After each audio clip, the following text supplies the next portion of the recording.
Талас областы Бакай Ата району Бакеев көчө, өзгөрүш айылы Бакеев көчөсү 203-тө. Ушул жерде 2001 жылдан баштап жашайбыз. Анан бизге такыр лицевой счет ачылбай келет да. Анткени 2001 жылы жолдошум Эралиев Кадырбай лицевой счет ачтырып келдим деп ошентип келген. Анан мурда Эралиев К деп ошентип лицевой счеттор келип атчы. Анан келип 2010 жылы биз билип калдык. Анткени бирде лицевой счеттун номери жазылса, бирде жазылбай келип атты да.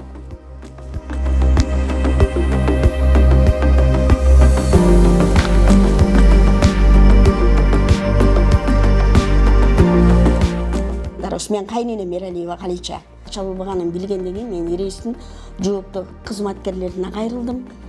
Арыз жазып бизге жаңы лицевой счет ачып бергиле, лицевой счет жок экен бул жердики деп ачып берип, түндүк электр энергиясына дагы кайрылгам.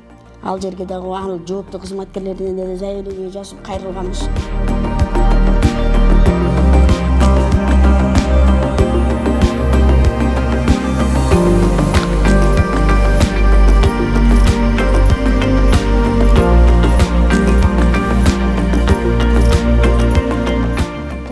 Жок деп эле жатат. Айтылмыш иши кантип болбойт? Бирөөнүн мага лицевой счет ачылбаса, бирөөнүн компьютерди оңдоп туруп, бирөөнүн карызын мага коюп атса.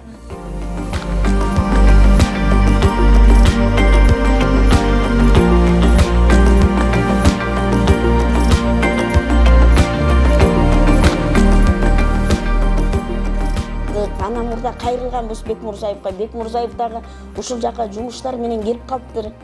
Анан келип калып эже чечилет деп ушинтип, анан кийинчерээк жанагы сиздин ишиңиз тергөөдө экен, тергөөдө болгондон кийин мен неме чече албайм, тергөөдө болгондон кийин тергөө иши бүтсүн деп койду.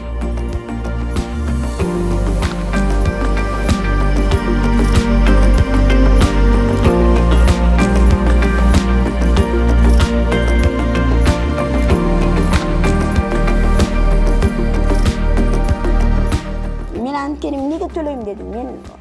Мен төлөйм, мага лицевой счет ачып бер деп эле кайрылдым да, мен болгонумчу буларга. Анан лицевой счетту ачпай туруп, ушул немени алып келип туруп жазып коюп атпайбы? Эралиев буюнукун эски лицевой счетту алып келип, карызы бар лицевой счетту алып келип такап коюшуп атат мага.